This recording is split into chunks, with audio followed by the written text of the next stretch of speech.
Excellent. Thank you so much. And for those of you who have attended TBR webinars in the past, particularly from this team, from the IT services and professional services team, you'll be happy to know that you're going to hear from the other four people on this slide a lot more than me.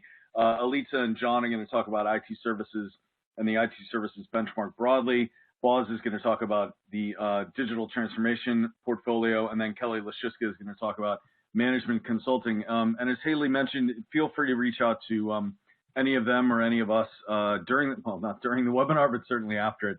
This is what we're going to tackle today. These are the three reports that this particular webinar is based on. The most recent IT services benchmark, I know it says 3Q21, but that just reflects the earnings from the companies, the vendors that are covered in it. The fall 2021 management consulting benchmark, which was published in December, so it's still very fresh, and then the digital transformation analytics professional services benchmark. And Boz will go into detail about how that particular benchmark fits within the larger context of the digital transformation portfolio. So here's how we'll walk through it. John and Elitsa will go first, talking about IT services, and then that's actually a good segue into Kelly's details on what's been happening in the management consulting space. It was definitely a different kind of year for management consulting, and sort of what happened and what we expect going into 2022 that we're well into, I guess. And then finally, we'll hear from Boz around analytics within the digital transformation space. So with that, I'm going to turn it over to Elitsa first. Thank you, Patrick. So I want to start and give you a view of the state of the IT services markets and the growth trends that we saw over the past few years. This is a graph from TBR's IT services vendor benchmark that published in January, and the report includes 30 major IT services vendors. The unexpected lockdowns and the uncertainty that the pandemic caused pressured IT services spending and led to declines in IT services revenue growth in 2020 compared to 2019 and 2018. However, the pandemic was a catalyst for change, both for clients and for vendors, because they all started to look for ways to run businesses in challenging market environments. Establishing remote workforce models, improving communication and collaboration, making supply chains more resilient, improving data security, shifting from traditional sales to online sales models are some of the examples of client needs that emerged during 2020. And the main lever that IT services vendors used to address those needs was technology. And notably, cloud and cybersecurity became the core enablers for digital transformation that was initiated in 2020 and then significantly accelerated during 2021, leading to an uptick in revenue growth trend that we see on the graph. Vendors are also diversifying their revenue streams by investing in resources and capabilities in new areas of growth, such as human resource-related services, product engineering, sustainability, notably services around decarbonization, supply chain optimization, and data-related services. Now, IT services vendors are releasing 4Q21 data as we speak, and we're updating our models to align estimates with actual figures at the end of the year. And we're confident that revenue growth in 2021 for the 30 vendors in the IT services benchmark will be above pre-pandemic levels that was reported in 2018. The growth trends will remain during 2022 as we are seeing increasing demand for customer experience, demand for business and sustainability transformation services, which drives an acceleration in IT and advisory spending. Exploration of metaverse business cases can also drive blockchain, IoT, AR, VR investments and lead to an increase in professional services activities. 5G rollouts are making next generation connectivity more readily available to businesses, and integration of edge technology with analytics and AI can drive work around improving business operations and security.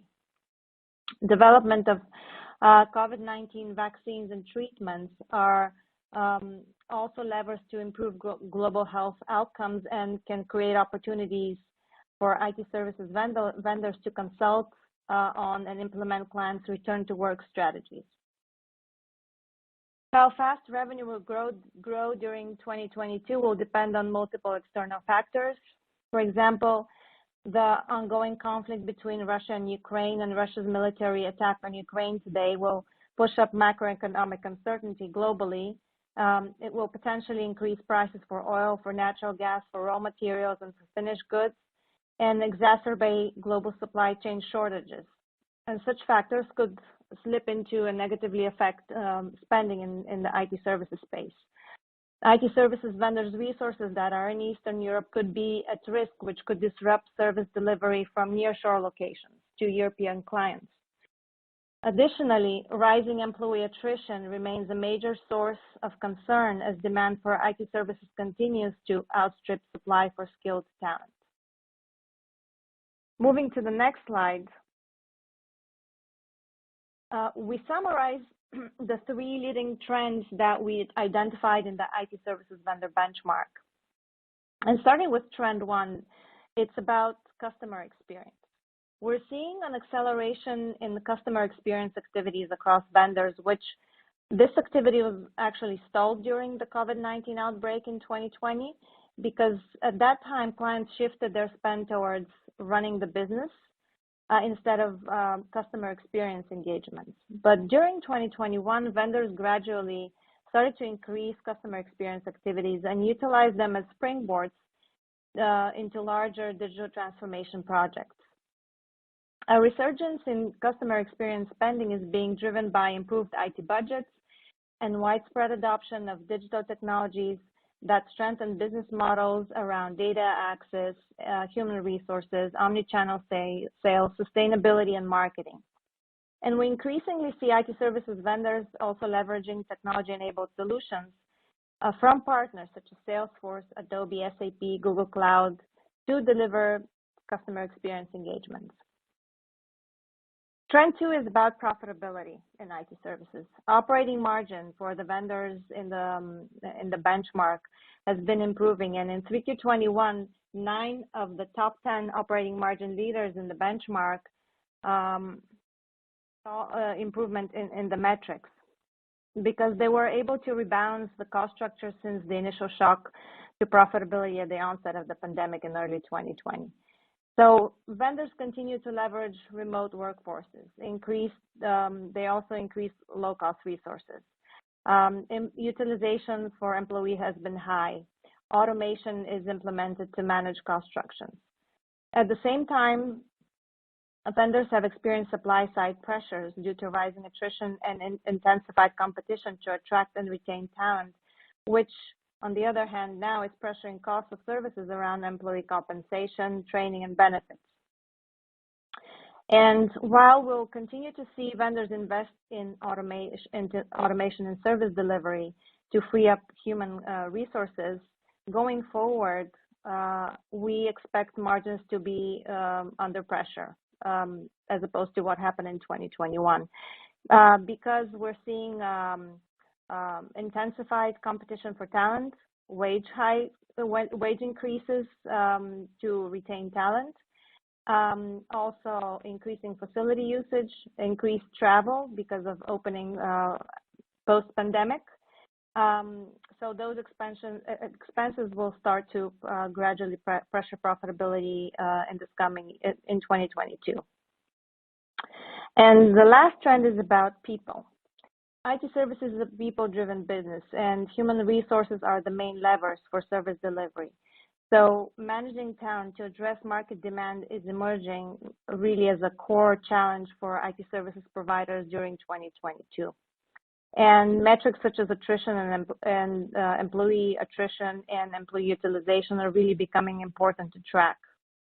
So, for example, average employee utilization for the 30 IT services vendors in the benchmark increased from 79.8% in 3Q20 to 80.8% in 3Q21, which is the highest level for the metric since over the past 11 years.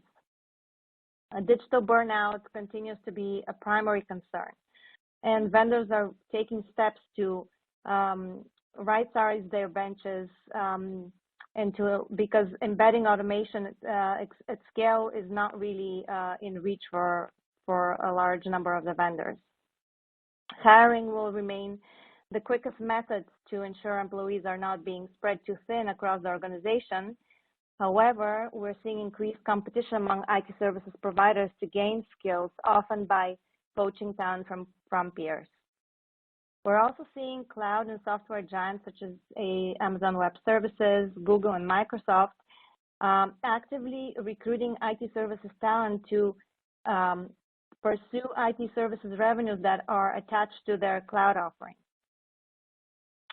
Average employee attrition increased 410 basis points year to year to 17.7% in 3Q21.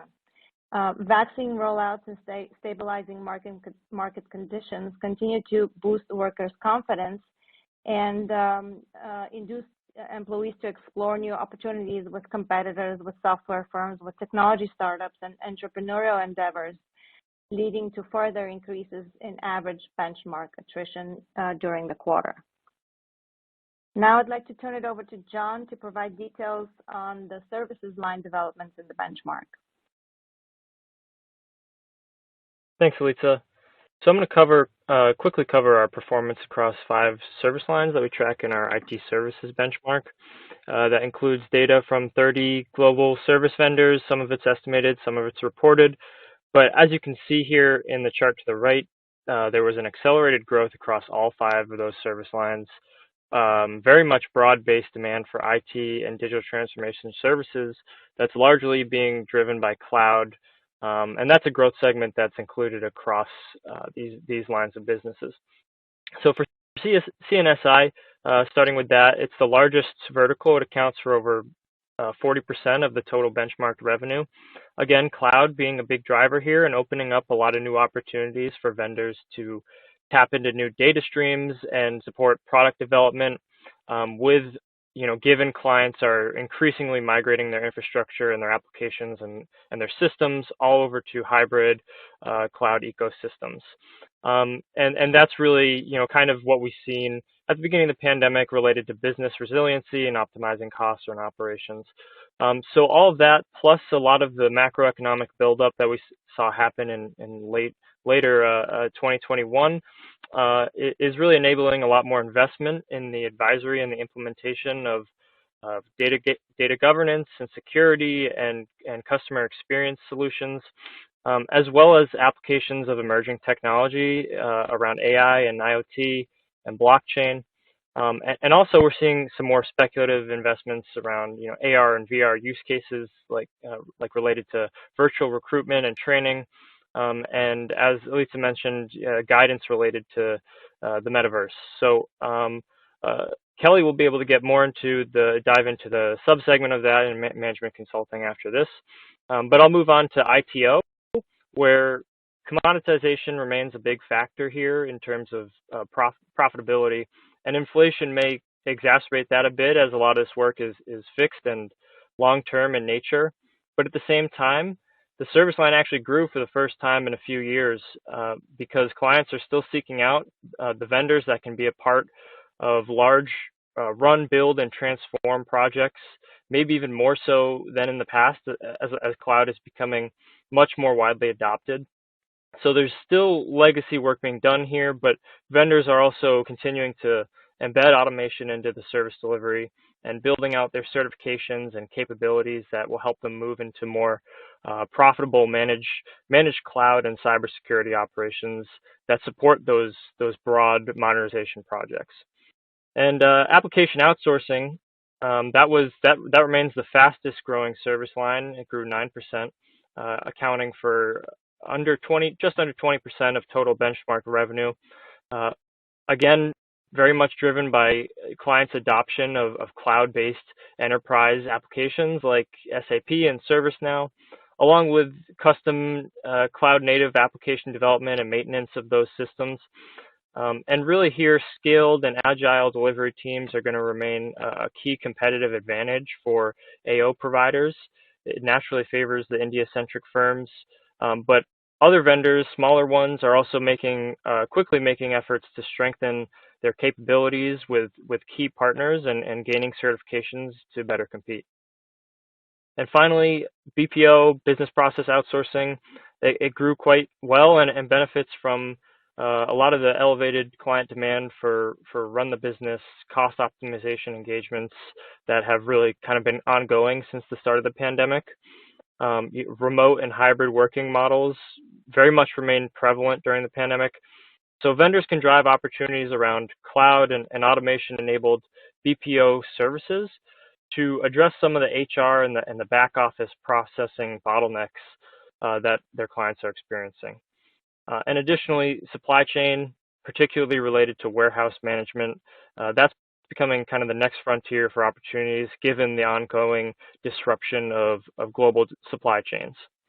So hopefully that sets the stage for the overall IT services market, and I will now turn it over to Kelly, who's going to dive in further to the management consulting arena. Thanks, John. So just starting here, we wanted to show a good view of the IT services revenue in comparison to management consulting revenue. As Elitsa had stated, the 2021 revenue is not quite finalized. We're still bringing in some of the data there, but we have our estimate on the screen.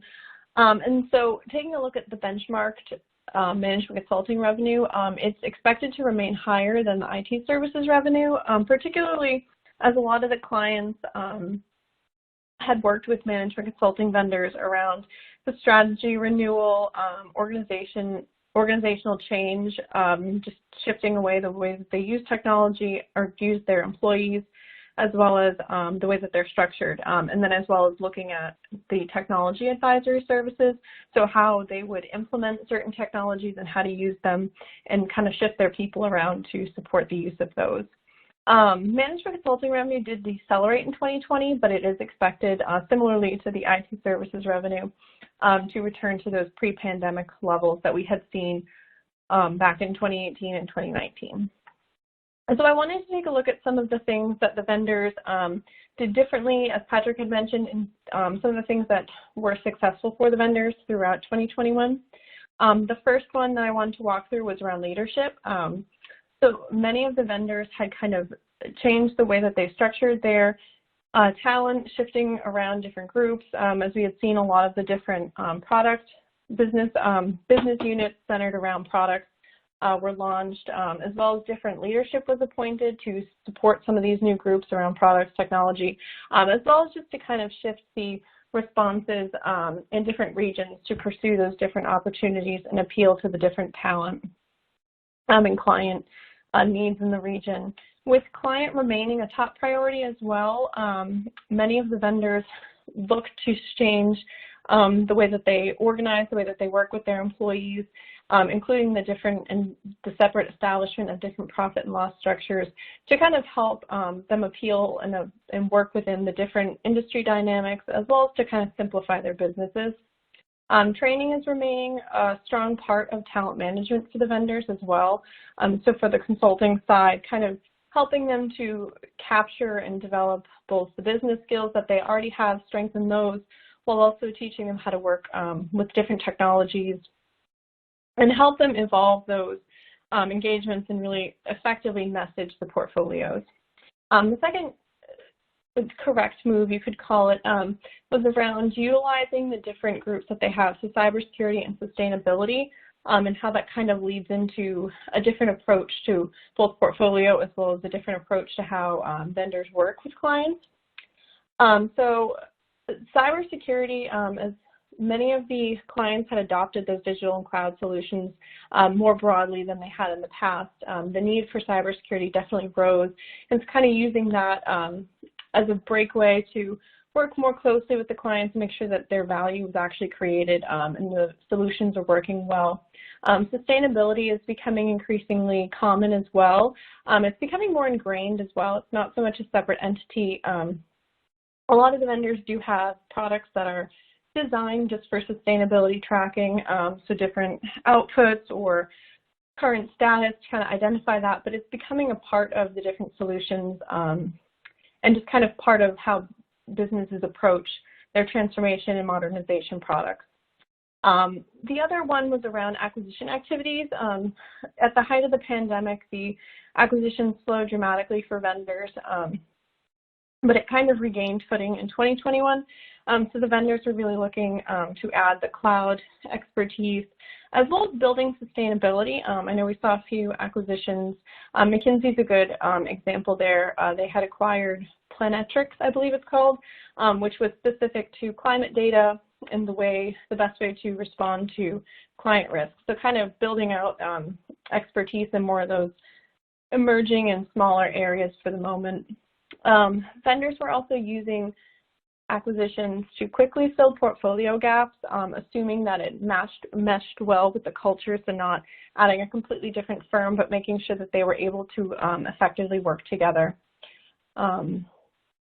The acquisitions will likely continue to accelerate in 2020 as vendors are looking to more quickly scale some of these new areas and add expertise in different groups. Looking into 2021, as vendors are returning to in-person, the expansion of these network centers, the network of centers, including innovation and design centers, will likely increase. We've seen that so far as vendors are figuring out how to work with both virtual and the in-person. The blend will definitely remain.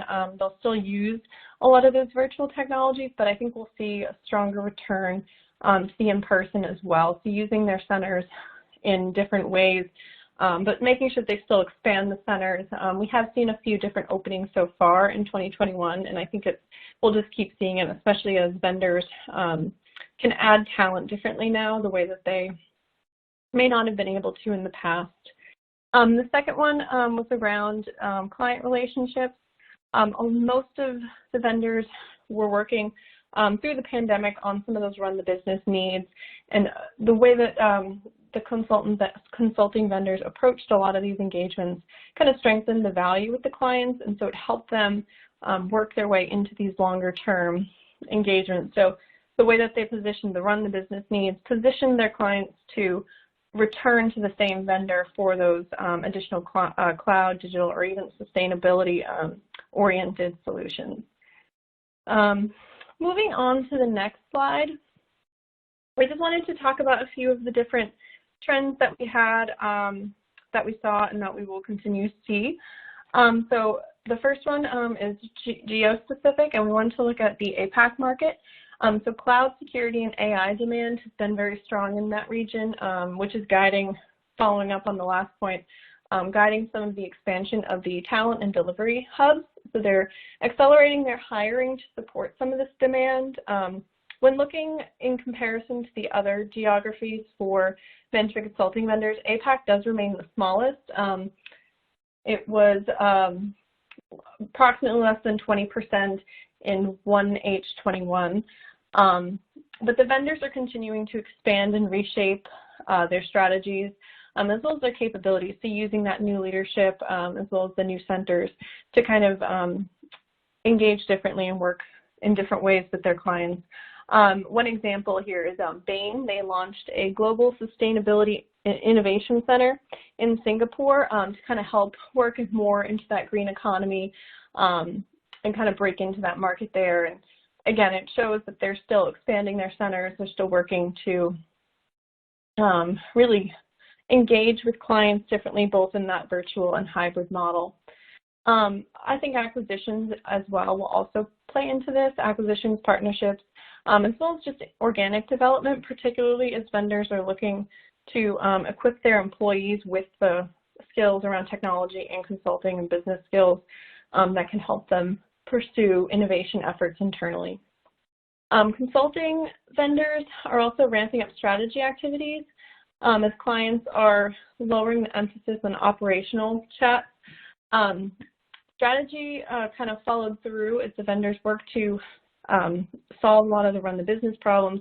They're now more shifting into how to have a more resilient and flexible strategy that can work within the different markets and kind of respond more rapidly to the changing market dynamics. Large enterprises pivoted quite quickly from the operational concerns in anticipation of a post-pandemic world. So they were looking to create those strategic shifts and take advantage of these different opportunities that were emerging in the post-pandemic and kind of how to work there. Strategy consulting, which was it was kind of taken over by technology consulting in terms of growth throughout 2020 as clients were embracing those cloud and digital solutions. But more recently, vendors are looking more to reinvent their strategies and work differently in the different markets as well as in their own service lines. The last trend I wanted to call out here was around the Big Four. The challenge that they have faced has been around some of the portfolio messaging around consulting and technology, so not to erode some of that, the reputation and the their long-standing brand around consulting, so kind of being careful about how they develop their technology alongside preserving that consulting. Their revenue share compared to the strategy and the solutions-led vendors will likely remain consistent. They're not expected to drop a significant amount or lose a lot of client share. The firms have overcome pressures by the pandemic using their scale that they have to generate different managed services opportunities. So some of the areas that they've been a bit more successful as opposed to just strategy side was around M&A advisory, as well as some of the post-merger culture management. So those are some of the strengths that we've seen them experience, and they've been using that as a lead on to their strategy-led peers. And they've also been using some of those traditional tax and audit engagements, using some of those products. So they're leaning on their own strengths, but just adding in different technology pieces. So that helps them to not diminish the value of their consulting network, but they're still able to use some of those newer resources and slowly build up a reputation around there. And with that, I'll hand it to Boz for digital transformation and analytics and insights. Thank you, Kelly. Before we dive into the specific of the analytics benchmark, I want to set the stage with some insights from our Voice of the Customer report and research that we do twice a year as part of digital transformation portfolio, and really highlight the fact where analytics ranks in terms of a priority in the buyer's mindset and the buyer's view to support digital transformation program. So that graph on the left here is the title suggests, it's really technologies that are really central to digital transformation for the buyers across the world. So with the cloud really providing the backbone of digital transformation, buyers are really increasing investing, as you see, in IoT and mobile and AI technologies, suggesting that they're gearing up to support data-intensive programs that better service end consumers. Vendors see the advent of new data sources as an opportunity to lay the foundation for new strategic planning for current and future data assets, with many investing in data intelligence solutions, data virtualization platforms, 5G, and quantum capabilities. What we see is that these investments will benefit both vendors and enterprises through improved data accessibility and amplify the benefits from automation services. Looking towards the bottom of the graph, at the same time, the nascent technologies, including low-code and no-code development tools and RPA, are providing a bridge, really, between the IT and business departments, especially a critical factor, especially as a pendulum swinging back from digital transformation to business transformation, especially as more mature organizations are trying to adopt that business transformation program. And we have highlighted some of those trends in our digital transformation predictions for 2022. So if you haven't had a chance to read those, highly encourage you to take a look at the predictions, specifically around that trend. What the implications are is really that the technology complexities include not only data science, but also IT operations and business processes, thus creating opportunities for vendors that can manage broad organizational relationships. Addressing multidisciplinary skill gaps will also remain a critical factor, and Elitsa and Kelly all spoke about the war for talent early in the discussion. With analytics becoming embedded in IT operations transformations, vendors will continue to be challenged to develop interdisciplinary solutions that incorporate data from IoT and AI and 5G, edge, and cloud without disrupting business processes, especially as poor data quality remains among the key barriers to scaling adoption. What we see is that focusing on organizational change around the use and adoption of analytics solutions starts with improving employee experience, which can really also drive productivity. what we saw as part of the voice of the customer research, improving HR operations split among the enterprise buyers' digital transformation priorities in 2021. We believe the effort around enhancing employee experience through embedding AI-centric digital assistants to augment workflows really paves the way for strengthening the confidence in the analytics technologies and softens the burden around change management, which is a critical factor for scaling up those technologies. So with that in mind, just thinking about how the buyers are thinking about investing in analytics and how vendors can, what the implications for the vendors and what opportunities around EX specifically, let's turn over to talk a little bit more about the vendors and the highlights from the benchmark we just published in January. So famous TBR bubble chart here, really showcasing revenue size, growth, and profitability for the 20 vendors in the analytics and insights professional services benchmark. It's part of our broader digital transformation portfolio, publishes twice a year in both kind of a PowerPoint deck as well as an Excel spreadsheet with various metrics. So diving into the benchmark, the analytics and insights services revenue expanded 15.8% year to year on average in 4Q21 for the 20 vendors benchmarked by TBR. We believe the rebound in performance from a year ago when sales grew at only 9.2% on an annual basis is due to a twofold trend. First, vendors are capitalizing on the broader IT services market improvement as COVID compelled many of the buyers to rekindle and accelerate digital transformation programs to ensure business continuity, something that Elitsa talked earlier in the discussion. She also highlighted the different growth trends in IT services, which is kind of like the one of the factors we are kind of seeing further pushing the analytics revenue growth. And the second is vendors are gradually solidifying buyers' trust in the analytics models, especially as many enterprises are now seeing cloud as a de facto vehicle for running IT and business operations and are seeking to drive further performance improvements from the slew of data and insights generated through AI. While what we heard on our conversations with buyers, some of them consider data science as the new Excel.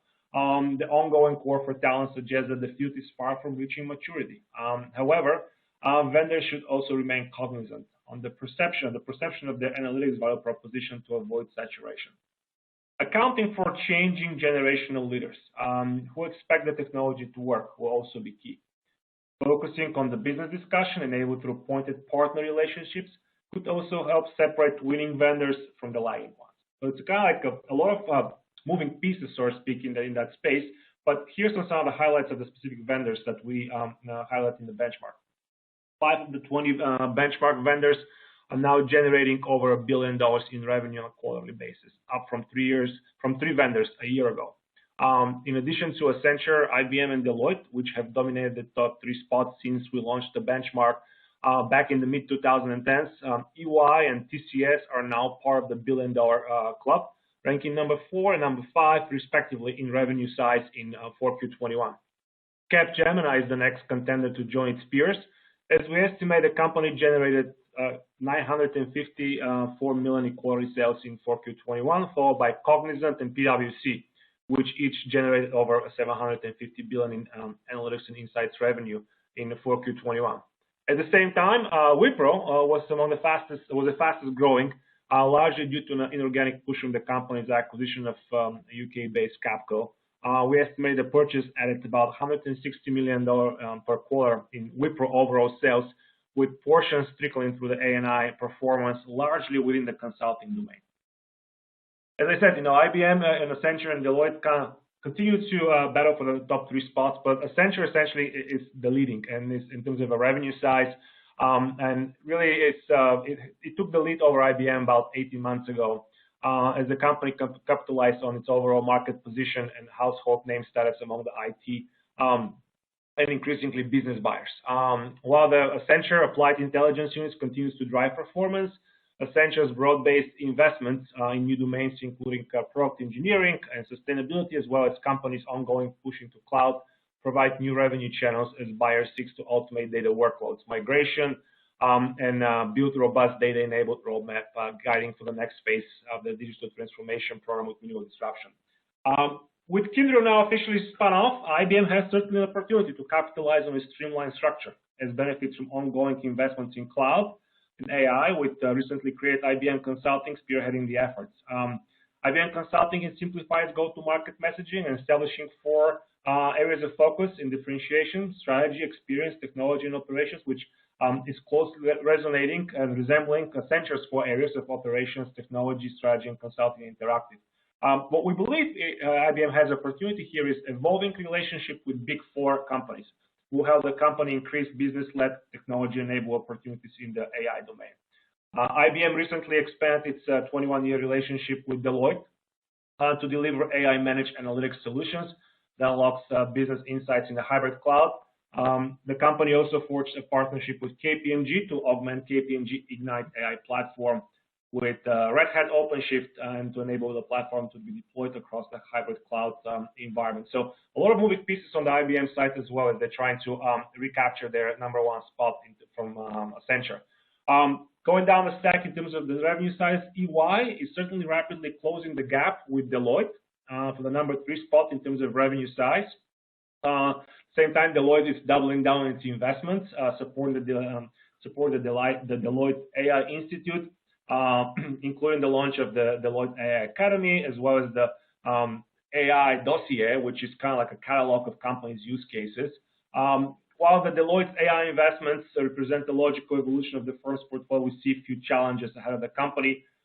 First, wowing the next generation of tech-savvy buyers will become increasingly challenging, especially as they're positioning the data science as the new Excel, right? So they can't expect the technology to work. So really a little differentiation there. Second, while industry expertise matters to these buyers, they're also increasingly seeking vendors to apply cross-industry use cases, compelling vendors such as Deloitte and other Big Four and others to better manage their stakeholder ecosystem. Third, the war for talent is not going away, at least for the next 12 to 18 months. At least that's how we see it in that space. Even when Deloitte manages to reach its AI Academy training goals, which is to train 10,000 employees on AI in the US in the next 4 years, retaining talent will be much harder, especially as tech vendors are gaining mind share, wallet share, and resource share as they often better speak the lingo of the new tech-savvy buyers, and which is really disrupting the status quo. So again, Deloitte #3 in terms of revenue size, but there's a contender right behind them, and they're trying to protect that #3 and potentially expand to #2 in the next near future. Going down the stack, Cognizant, PwC, Microsoft, DXC, and Atlas rank from #7 to #11 respectively in revenue, with each vendor securing over $500 million in quality revenue, largely by relying on their core value proposition, augmented through investments in high growth areas, including industry SaaS offerings, experience, employee experience, and cyber. So then moving on further down, Infosys ranked #12 in revenue size, but like many of its peers, Infosys continues to double down on its cloud-ready offerings without losing sight of the importance of analytics as a channel to drive greater insights.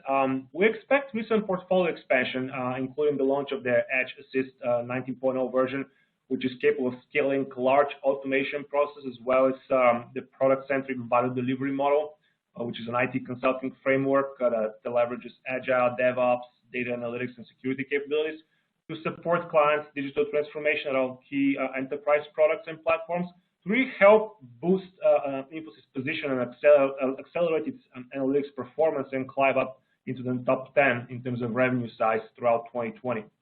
Also, the addition of the green data center as a service to Infosys catalog, Infosys Cobalt catalog, which is their cloud portfolio solution catalog, launching energy as a service for the collaboration with BP, further helps Infosys to meld its IT sustainability initiative, which is really creating a new set of new greenfield opportunities for its analytics services.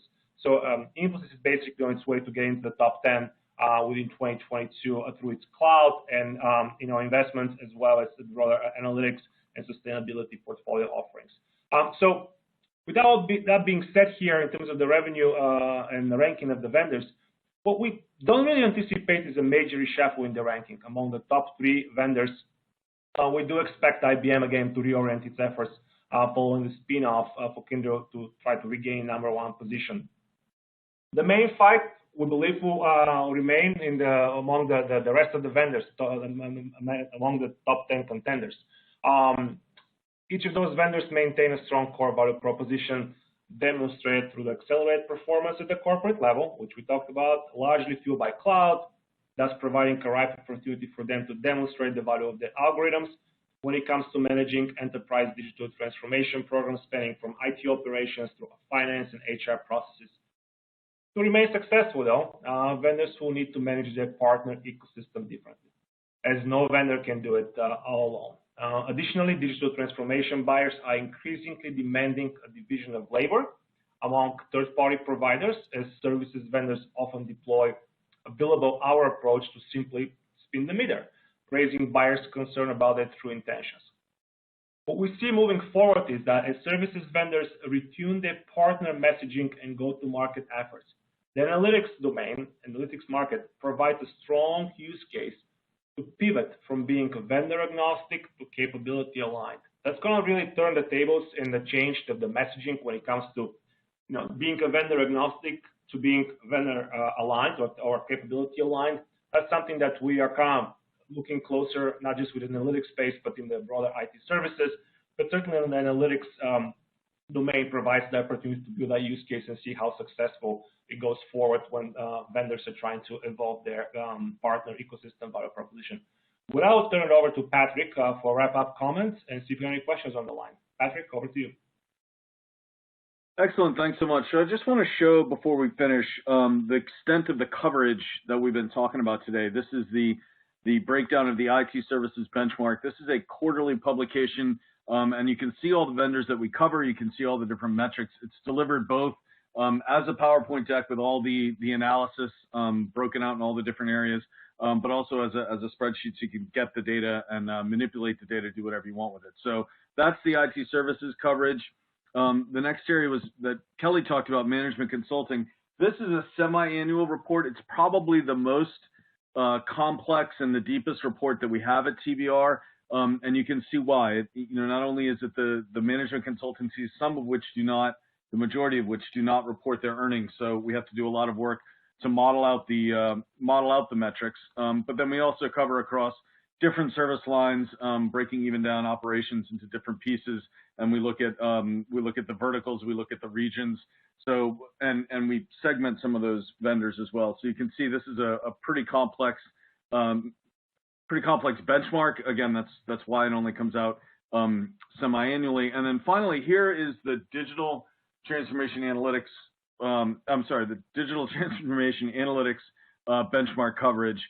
And again, this is semi-annual, as Boz mentioned, and it's part of the bigger digital transformation portfolio that includes looking at things like IIoT, looking at blockchain, looking at digital marketing services, something that we call cross-vendor, which is just sort of an opportunity twice a year for us to look at those trends that are impacting a lot of the different vendors in the market that we're covering. And that market within digital transformation extends from McKinsey through Wipro through some of the digital marketing services agencies as well. So it's a really broad space.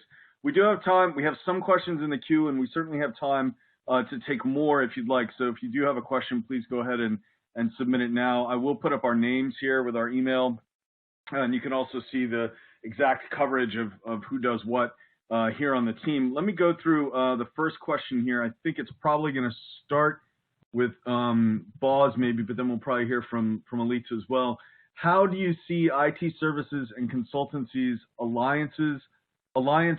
relationships with cloud vendors changing in 2022? I mentioned Boz because I know, when we talk about the cloud vendor, the alliances with the hyperscalers, with Microsoft and Google and AWS, we often talk about Accenture because of the success that they've had over the last few years. Boz, maybe if you want to start with Accenture and then Elitsa maybe weigh in with a couple of things you're seeing from the other IT services vendors. Yeah, thank you, Patrick. And I think certainly we'll click down on Accenture for a moment, but I already kind of hinted maybe a little bit to my last comments on the analytics benchmark discussion around how vendors may be able to or may have to pivot from being vendor agnostic or technology agnostic to more capability aligned. That's certainly a shift in many of them value proposition.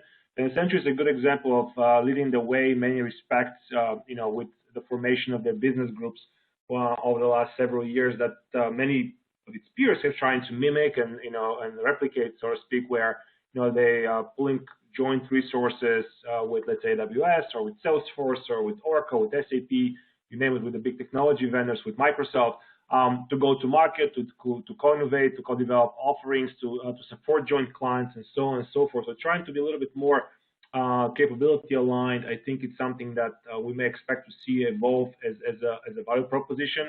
And while that may not be at the global level, but we anticipate to see a little bit more specific to either service line level or our industry specific offerings that be, and which will provide actually an opening for the smaller niche vendors, I think, because some, especially those consultancies we're hearing and starting to seem to be delving into the technology areas, they want to protect their brand, so they don't want just to go with anyone that everybody else is going with, but they want to go with somebody who has a deep capability knowledge that may just fits a small piece of the puzzle, but just deep enough to protect the brand of the consultants and the services. So again, Accenture's kind of have led the way with those business groups that have developed with many of the large vendors.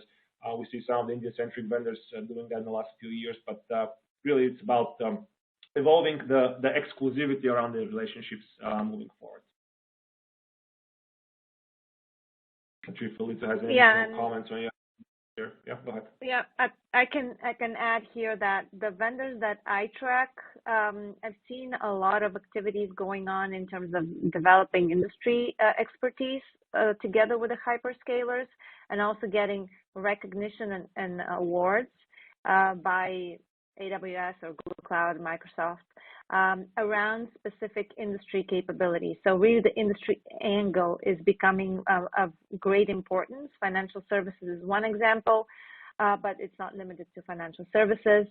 And also the other area, and Boz adding on to the capabilities that Boz talked about, is the development and investment in specific talent. So doubling down on certifications and tech training around the hyperscalers' capabilities, really counting how many people are certified and showing that to the market is something that I've seen Atos, Capgemini really talk about, for example, in terms of getting the headcount certified on hyperscaler capabilities. Thank you. Kelly, want to add anything else from your perspective on this one? Not really. I think just something that we've seen a bit more is when looking at some of the more tech players, so the partnerships with your AWS or your Google Cloud, we've seen more of an emphasis on the amount of employees specialized around the specific firms. So I think that's a trend that we'll definitely see increasing, is maybe some of those partnerships, they'll be allocating more resources to more people to develop those skills that can work more closely with those tech partner solutions. Definitely something I think that we'll see moving forward. Yeah, thanks. Always comes back to the talent. John, anything else to add on this one? Sure. Yeah.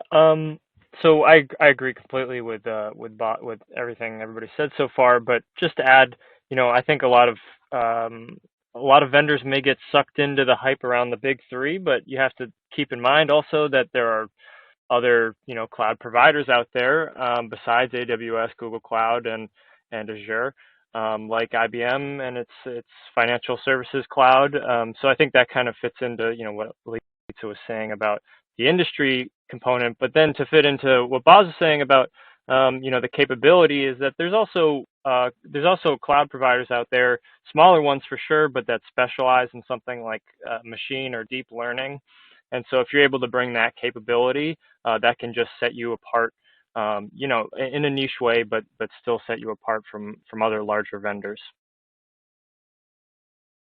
It's a really good reminder. We definitely tend to put blinders on sometimes when it comes to cloud and think about just those big three. So excellent. Another question that came in, and Elitsa, I think this will go to you first.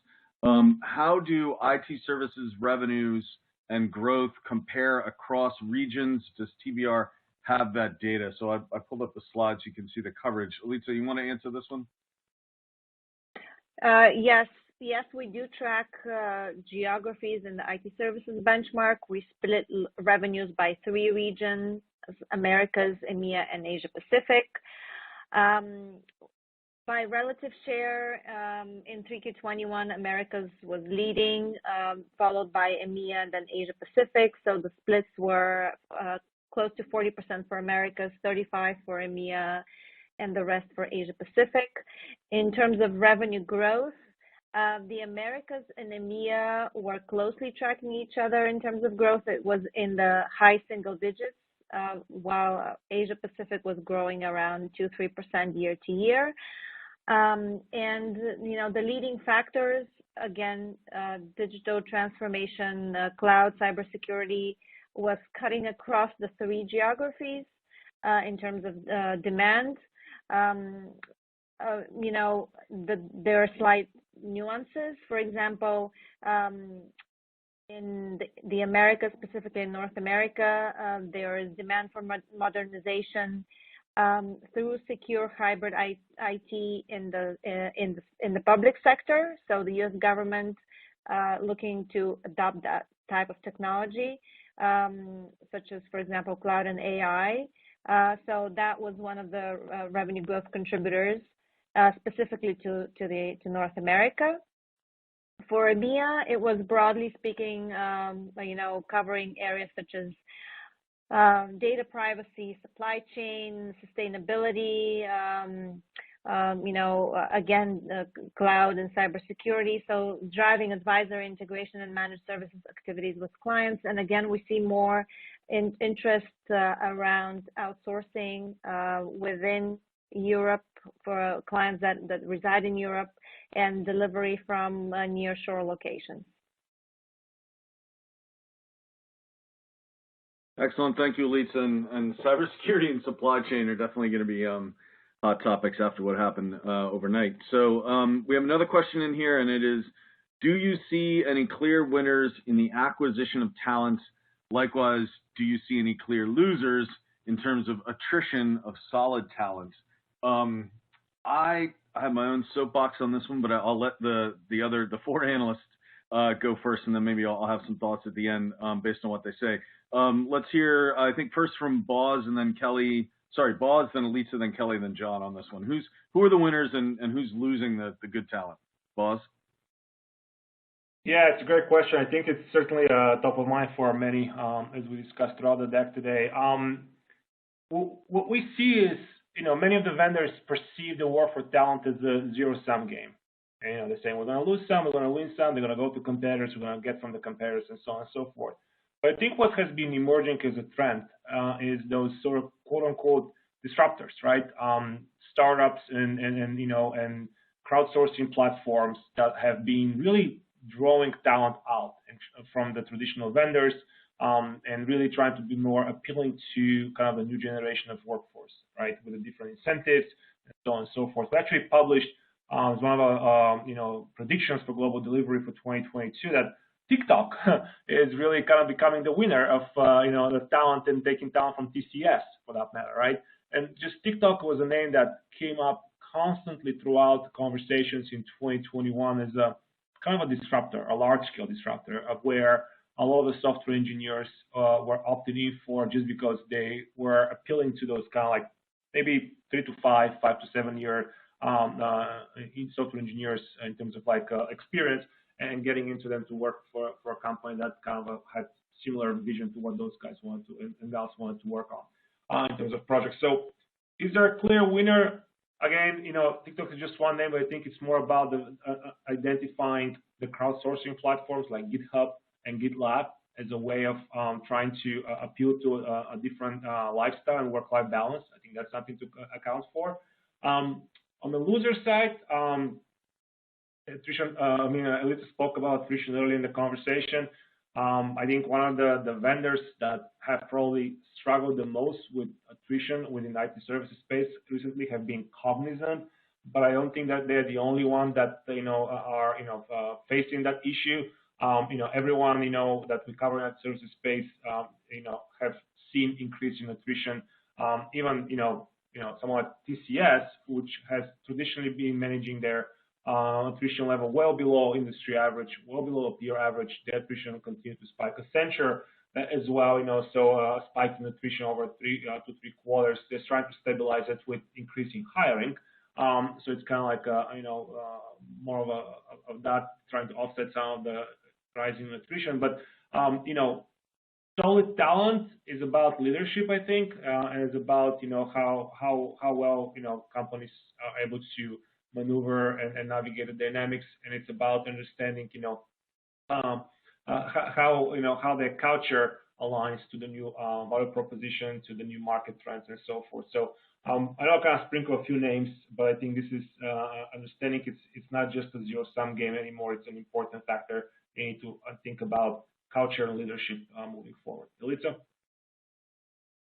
Yeah, just to add here that really the companies that experience the highest attrition were the ones that have a significant base in India in terms of headcount. So if you think of all the India-centric vendors, Infosys, Tech Mahindra, Genpact, Cognizant by far was the leader in attrition, around 37% in 3Q21. So, but not only the India vendors, Capgemini also saw a spike in attrition, and it 50% of its headcount is based in India. So Accenture, Boz mentioned.